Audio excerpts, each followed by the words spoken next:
Welcome to the Love Below, you guys. We are here with my Corona Chronicles, still kicking it, you guys, until this pandemic is over. I have with me Tyler Chronicles. What's up? What's up, Tyler? What's happening? Listen, it took a whole virus for me to get you on my show. Hey, look, Motherfuckers had to die. we did try a few times, man. When I was, because where you at? You're in New York. I know I'm in the DC area. DC, I know it was one of the two. And time that I was up in DC, it just didn't work out. But I hate that people had to die for it. But let's take it. I just want you to let that sit on your soul. I was trying, I really was, but it just didn't work out. I'm so sorry. No, it's okay. I'm just fucking with you. But thank you for doing the show. I do appreciate it. So it's a lot going on out here right now. Comics are not being able to do their thing, and stand-up comedy, they're not being able to act, you know what I mean?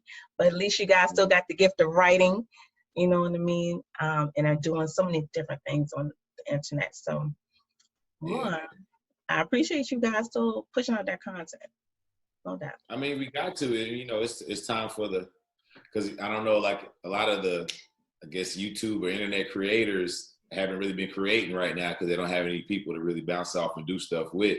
But people like comedians and people that really write and craft stuff every day, you can see us putting out more content now than ever before because obviously that's our new stage for the moment, And you've certainly been out there doing your thing. You got your 2 shows going on live. The Tyler Fix My Life, I jump in there a lot of times, and I really enjoy the topics. I enjoy the questions, the conversations. But tell everybody about your shows. Yeah, so Tyler Fix My Life comes on 3 o'clock Eastern Standard Time, and it just started off with kind of me being the one that's like trying to answer questions for ladies in a real way, because more than likely you ask the dude that you with, your significant other, a question about anything, he's probably gonna have to tailor it to make sure it's what you want to hear. Mm-hmm. I was trying to tell you what he would say if it didn't jeopardize everything. Mm-hmm. And it just kind of started like that, and I would get questions from everybody, and I would ask questions. So it got real cool. And then we'll have serious talks with people, talking about domestic violence and child abuse and all that stuff. So we cover a lot of different topics, and that's something that I'm going to continue to do through the even after the pandemic and everything's back normal. Okay. So since you are primarily talking to the women, one thing that we do on this show a lot is best sex advice. We haven't done it in a while, but what would be your best piece of sex advice to a woman? So I'm glad you said that, because we talk about that on the show too. The communication part, like women communicate everything except sex. And here's what I mean. Like, a woman will go and tell their homegirl how bad a dude is in sex, or tell the group chat like he don't do this or he don't do that, but will never tell the man. You know what I'm saying? And I was getting a lot of feedback from when I was saying that. They were like, well, sometimes men have egos, and I was like, you got to understand, most men are competitive and like to be coached. That's kind of like in our DNA. That's why we play sports. That's why we love sports. You know what I'm saying? We like to play hard. We like to get coached. So please, ladies, you do it everywhere else in life. You know what I mean? If your food ain't right, you cuss the waitress out and send it back. But if you do it doing right in the bedroom, you don't want to tell him, please, you got to stop that. Take the time to communicate. Maybe not while it's happening, but when you got some time to yourselves. Most definitely. Communication is a big piece. And I am always telling the ladies, don't fake it, be open, tell the man what you want. But yes, I understand the female's perspective.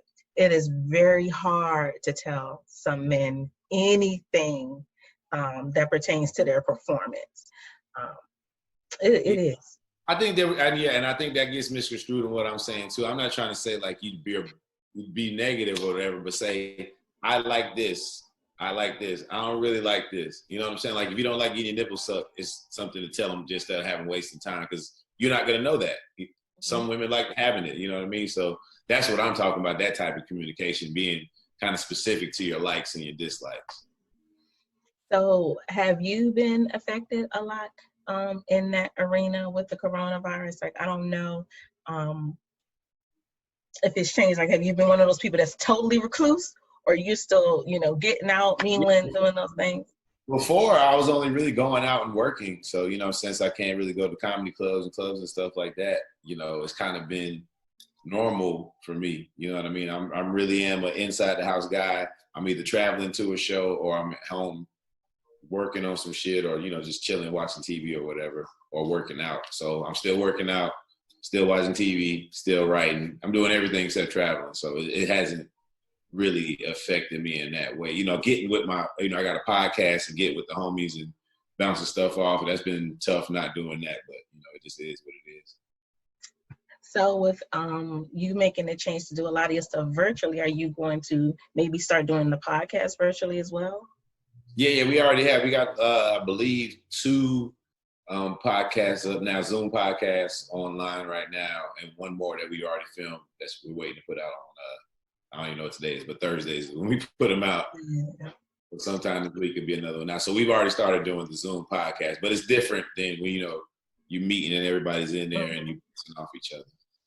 Yeah, so I have a podcast separate from this, and also we just started doing our Zoom. This week will be our 3rd one. It's definitely an adjustment. Definitely an adjustment. It is. It is. It's better. You can bounce off each other better when when you're in the same studio or whatever. And you can hear everybody more clearly because when you get cut off on this, you're not going to hear what the other person's saying and stuff. So right.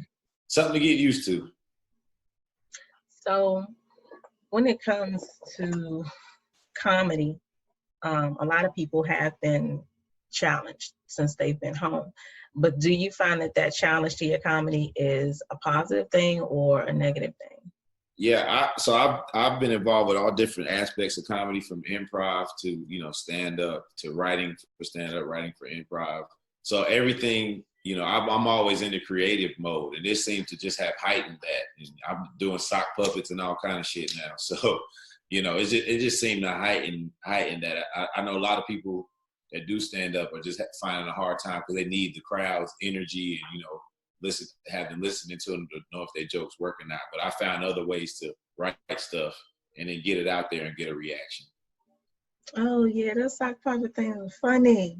Oh, thank you. I appreciate it. Yeah, just came from one of my other show I got called Cash App Comedy Show. I was doing that and it was so funny and people liked it so much I just made it its own show. Yeah, it's hilarious. So you're definitely, making a new lane for a lot of people. I don't think a lot of comics considered being so visible on social media before. Yeah, this is my first time. Like, if you go back in my page before the quarantine, it was just like me working. If I'm doing a show, with some homies that's comedians, I'll put pictures of that stuff from Wild 'N Out, Bossa.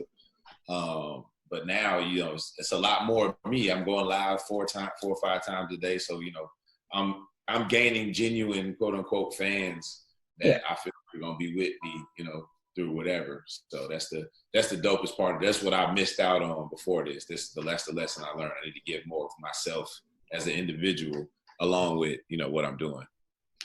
Do you think that's going to change for you once you do get back to being on the road? Do you think you'll still keep that same standard?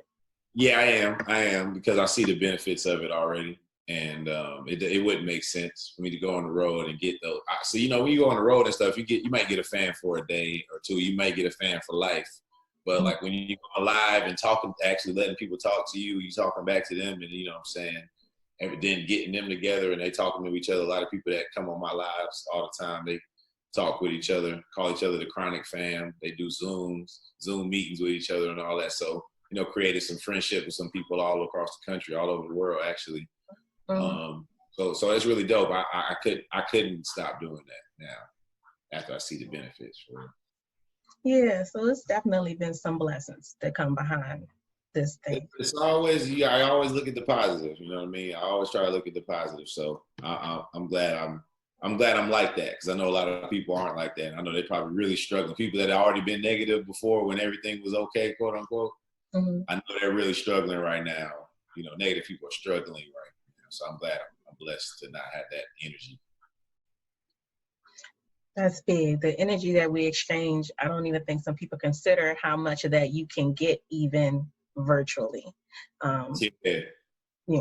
When people are being negative, when people are putting things out there, they're just, Right.